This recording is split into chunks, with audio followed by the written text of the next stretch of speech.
안녕하십니까? 인생의 깊이를 더하는 지식 채널입니다. 오늘 우리는 조금 특별한 여정에 대한 이야기를 나누고자 합니다. 젊은 시절 더 나은 삶을 꿈꾸며 태평양을 건넜던 이들이 있습니다. 우리는 그들의 선택을 아메리칸 드림이라 불렀습니다. 낯선 땅에 뿌리 내리기 위해 청춘을 바치고 땀과 눈물로 가족을 일구었던 우리들의 아버지, 어머니 세대. 하지만 수십 년의 세월이 흐른 지금 그들 중 일부는 인생의 황혼역에 또 다른 선택의 기로에 섭니다. 바로 돌아가는 것에 대한 고민입니다. 정든 집과 이웃, 익숙해진 모든 것을 뒤로하고 다시 고국으로 돌아오는 선택. 우리는 이것을 여기민이라 부릅니다. 그토록 꿈꾸던 땅에서 왜 그들은 돌아오려 하는 걸까요? 오늘의 이야기가 여러분의 마음에 깊은 울림을 준다면 조용히 좋아요를 눌러주시고 이야기가 필요한 다른 분들께 공유해 주십시오. 여러분의 작은 나눔이 누군가에게는 큰 위로와 지혜가 될 수 있습니다. 이 시간을 함께하는 모든 분들의 삶에 하나님의 크신 은혜와 평강이 가득하기를 기도합니다. 이야기는 3개월에 걸친 긴 정리로 시작됩니다. 미국 플로리다 남부에서 27년간 살아온 아담한 단독주택. 마당 한편에는 작은 감나무가 계절의 변화를 알려주었고 거실 벽에는 어느새 훌쩍 커버린 손주들의 사진이 세월을 말해주고 있었습니다. 김연호, 이윤정 부부는 그 집을 팔면서 조용히 눈물을 훔쳤습니다. 단순히 집이 아쉬워서가 아니었습니다. 27년이라는 시간 동안 쌓아올린 익숙했던 삶, 정들었던 이웃, 매일 걷던 거리의 풍경, 아침 햇살의 냄새까지 그 모든 것을 내려놓고 떠난다는 사실이 무겁게 마음을 짓눌렀습니다. 하지만 부부는 말없이 서로의 눈을 보며 결정을 확인했습니다. 이제는 한국으로 돌아가자. 그 선택이 결코 쉽지는 않았지만 더 늦기 전에 우리가 우리 자신을 온전히 책임질 수 있을 때 해야 하는 일이라고 두 사람은 굳게 믿었습니다. 부부는 은퇴 후에도 몇 년을 더 미국에서 살았습니다.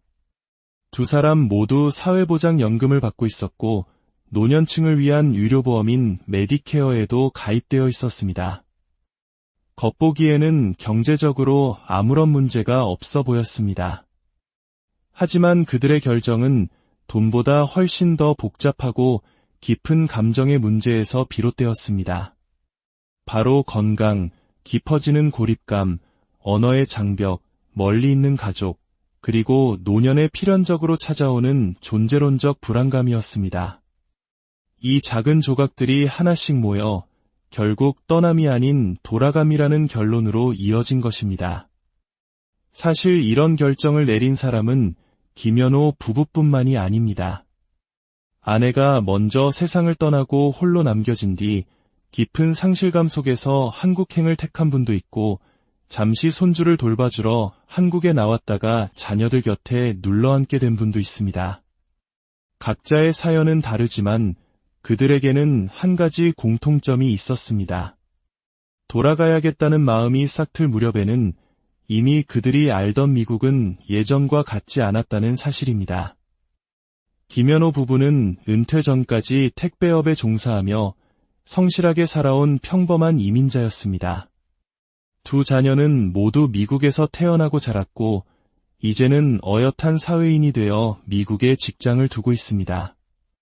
처음 부모님의 귀국 결정을 들었을 때 자녀들은 걱정하며 만류했습니다. 아버지, 어머니, 미국에서 이렇게 힘들게 이룬 기반을 왜 이제 와서 정리하려 하세요? 하지만 부모의 생각은 달랐습니다. 자녀들의 바쁜 일상이 아닌 오롯이 부부 둘만의 하루를 기준으로 판단해야 했습니다. 그들을 가장 힘들게 했던 것은 다름 아닌 병원이었습니다. 나이가 들수록 병원 갈 일은 잦아졌지만 간단한 진료조차 예약부터 의사와의 상담, 복잡한 서류 처리까지 모든 과정이 너무나 어렵고 번거로웠습니다. 영어는 일상생활에서는 문제가 없었지만 아픈 증상을 정확히 설명하고 의사의 전문적인 소견을 완벽하게 이해하기에는 한계가 있었습니다. 미국의 복잡한 의료비 구조는 더 큰 스트레스였습니다. 같은 진료라도 보험으로 처리되는 범위가 매번 달랐고 약값은 도무지 예측할 수가 없었습니다. 병원에서 설명을 들어도 제대로 이해하지 못했다는 불안감은 늘 마음 한구석에 남아 있었고 믿고 의지하던 주치의가 병원을 옮겨 자주 바뀌는 것 또한 큰 스트레스였습니다. 반면 한국에 잠시 방문했을 때 경험한 의료 시스템은 신세계였습니다. 병원비는 투명하게 한눈에 들어왔고 무엇보다 의사와 내 아픔에 대해 막힘없이 한국말로 소통할 수 있다는 사실 그 자체가 큰 위안이 되었습니다. 남편 김현호 씨는 고혈압을, 아내 이윤정 씨는 관절염을 앓고 있었습니다. 꾸준히 약을 먹고 정기적인 검사가 필요한 만성 질환이었습니다. 미국에서는 매달 약값과 병원비로 수백 달러 이상이 지출되었지만 한국에서는 동네 병원에서 편하게 진료받고 약국에서 바로 약을 타도 진료비와 약값을 모두 합쳐 하루만 원이 채 넘지 않았습니다. 이런 현실적인 차이는 시간이 갈수록 무시할 수 없는 무게로 다가왔습니다. 또 다른 이유는 사무치는 외로움이었습니다. 가까운 곳에 사는 친척은 없었고 수십 년간 의지했던 교회 친구들도 하나둘 나이가 들어 아프거나 요양원으로 거처를 옮겼습니다. 예전처럼 마트에 가는 길에 우연히 만나 반갑게 인사를 나눌 일도 눈에 띄게 줄었습니다. 멀리 사는 자녀들과는 자주 연락했지만 각자의 바쁜 삶이 있었기에 그저 서로의 안부를 묻는 것이 전부였습니다. 부부는 서로의 얼굴만 바라보며 점점 세상과 고립되어가는 기분을 느꼈습니다. 미국은 분명 익숙한 제2의 고향이었지만 동시에 시간이 흐를수록 점점 더 낯선 곳이 되어가고 있었습니다. 그래서 결심한 것입니다. 더 늦기 전에 우리의 언어와 문화가 살아 숨쉬는 곳으로 돌아가자고. 부부는 정든 집을 51만 달러에 매각했습니다. 자금의 일부는 환전해서 한국으로 가져왔고 일부는 연금을 받기 위해 미국 계좌에 남겨두었습니다. 지금은 서울 외곽의 한 아파트에서 전세로 살고 있습니다. 한국에 오자마자 국민건강보험에 가입해 이제는 마음 편히 병원 진료를 받습니다.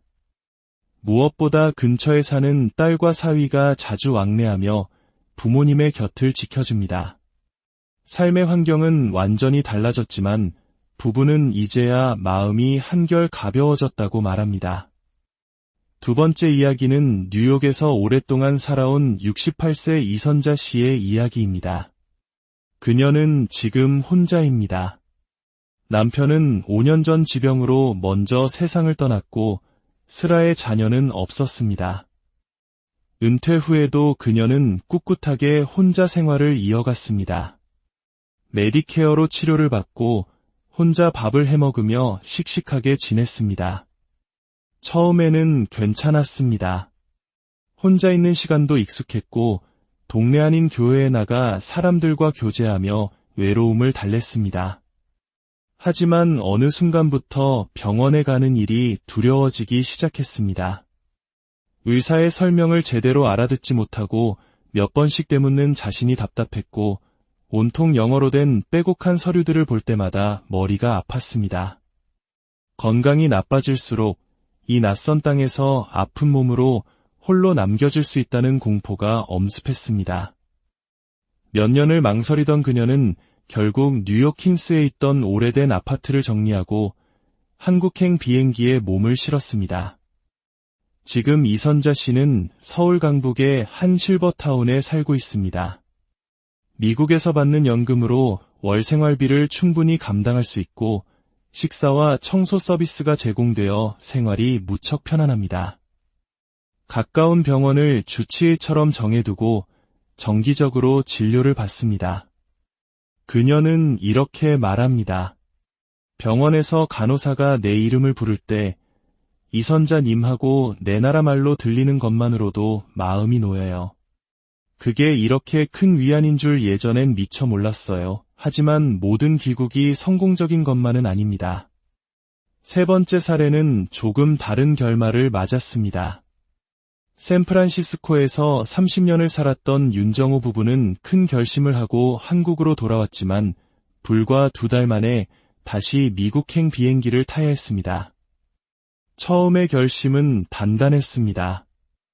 은퇴 후 샌프란시스코의 높은 생활비가 부담되었고 한국에 있는 자녀들도 부모님을 모시고 싶다고 했습니다. 무엇보다 저렴하고 편리한 한국의 의료 시스템에 큰 기대를 걸었습니다. 그래서 그들은 단독주택을 처분하고 망설임 없이 한국으로 돌아왔습니다. 문제는 적응이었습니다. 수십 년 만에 돌아온 한국은 그들이 기억하던 고향이 아니었습니다. 쉴 틈 없이 빠르게 돌아가는 서울의 생활 리듬, 밤낮 없이 시끄러운 거리, 답답하게 느껴지는 좁은 공간. 무엇보다 모든 행정 시스템이 너무나 낯설었습니다. 주민센터, 은행, 병원, 어디를 가든 처음 겪는 절차들 뿐이었습니다. 분명 한국말을 할 줄 알았지만 오랜 미국 생활 탓에 관공서에서 사용하는 딱딱한 용어나 빠른 대화 속도를 따라가기 벅찼습니다. 병원에서도 의사의 말이 너무 빠르다고 느꼈고 절차는 오히려 미국보다 더 복잡하게 느껴졌습니다. 가장 큰 어려움은 자녀들과의 관계였습니다. 함께 살면 좋을 줄만 알았는데 수십 년간 다르게 살아온 생활 리듬과 가치관의 차이는 생각보다 컸습니다. 결국 부부는 깨달았습니다. 자신들이 돌아오고 싶었던 곳은 현재의 한국이 아니라 과거의 추억 속 고향이었다는 것을. 그들은 다시 미국으로 돌아가기로 결정했습니다. 지금은 집을 사는 대신 아파트를 렌트하고 플로리다에서 이전보다 더 간소한 생활을 하고 있습니다. 이 세 가지 사례는 우리에게 중요한 질문을 던집니다. 은퇴 후의 삶, 어디에서 어떻게 사는 것이 과연 행복일까요? 돌아온다고 해서 모든 문제가 해결되는 것도 아니고 남는다고 해서 불안이 사라지는 것도 아닙니다. 결국 은퇴 후의 삶은 지혜로운 선택의 문제입니다. 그리고 그 선택은 감정뿐만 아니라 냉철한 현실 분석이 함께해야 합니다. 만약 당신이 지금 미국에서 은퇴를 앞두고 고국으로의 귀환을 고민하고 있다면 지금부터 이 5가지를 차근차근 따져보시길 바랍니다. 첫째, 자산 정리, 즉 집을 언제 어떻게 팔 것인가의 문제입니다. 미국 내 주택 처분은 단순히 집을 파는 행위가 아닙니다. 부동산 시세, 양도소득세, 환전 시점의 환율, 한국으로의 송금 절차까지 고려해야 하는 복잡한 재무 설계입니다. 미국은 2년 이상 거주한 1주택에 대해 부부 합산 최대 50만 달러까지 양도소득세 비과세 혜택을 주지만 이 조건을 정확히 확인해야 합니다. 또한 매각 대금을 한국으로 송금할 때 일정 금액 이상이면 한국국세청에 자금 출처를 소명해야 할 수도 있으니 미리 자금 흐름을 투명하게 정리해두는 지혜가 필요합니다. 둘째, 한국에서의 주거 형태를 어떻게 할 것인가의 문제입니다. 미국 집을 판 돈으로 한국에서 집을 다시 살 것인지 아니면 한국 특유의 제도인 전세로 들어갈 것인지 혹은 유동성을 확보하며 월세로 시작할 것인지 결정해야 합니다. 주택 매입은 안정감을 주지만 한국의 부동산 변동성과 취득세, 재산세 등 보유세 부담을 고려해야 합니다. 전세는 매달 나가는 비용이 없다는 장점이 있지만 전세 사기와 같은 위험에 대비해 반드시 안전한 중개인을 통해 계약하고 등기부등본을 꼼꼼히 확인해야 합니다. 초기 정착 단계에서는 월세로 몇 군데 살아보며 자신에게 맞는 동네를 찾아보는 것도 좋은 방법입니다. 이때 병원 접근성과 자녀와의 거리를 최우선으로 고려하는 것이 좋습니다. 셋째, 한국 의료 시스템에 대한 정확한 이해입니다. 한국으로 돌아오면 미국의 메디케어가 아닌 국민건강보험 시스템에 편입됩니다. 귀국자는 보통 두 가지 방식으로 가입합니다. 한국에 직장이 있는 자녀의 피부양자로 등록하거나 본인이 직접 지역 가입자로 가입하는 방식입니다. 다만 피부양자가 되기 위해서는 일정 소득이나 재산 기준을 넘지 않아야 하므로 자신의 상황을 건강보험공단에 미리 문의하여 월 보험료가 얼마나 나올지 확인해야 합니다. 한국 병원은 대부분 예약 없이 당일 진료가 가능하고 본인 부담금이 적지만 미국과 같은 주치의 개념이 약해 매번 다른 의사를 만날 수도 있다는 점에 미리 적응할 필요가 있습니다. 넷째, 연금 수령 전략입니다.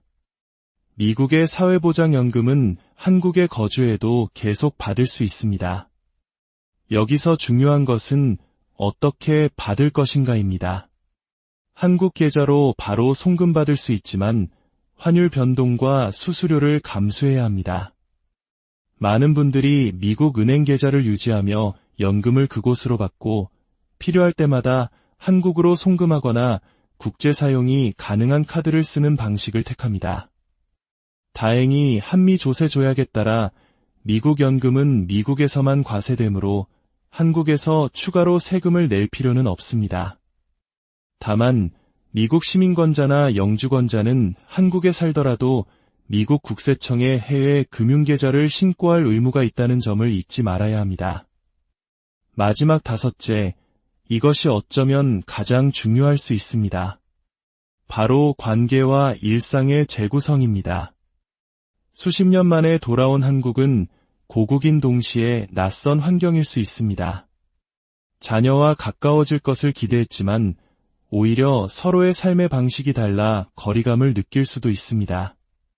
단절된 외로움에 빠지지 않으려면 스스로 새로운 관계를 만들고 일상을 채워나가려는 노력이 반드시 필요합니다.